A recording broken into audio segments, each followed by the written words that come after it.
Hi, I'm Axel from FenceFast. Today we're going to talk about Energizers.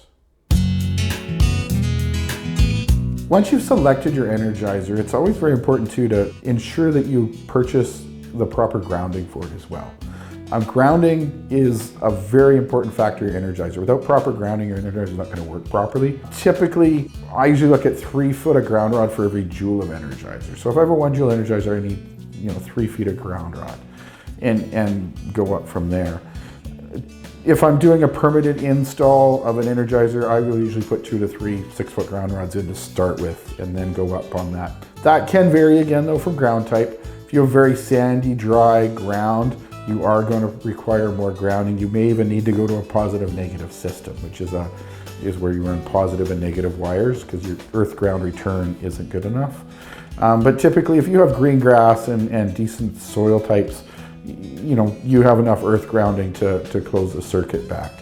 But just consider that when you are doing your Energizer purchases that you will need to purchase grounding to go with that. And those ground rods should be galvanized or stainless steel or aluminum. Like any of those 3 metals will work together.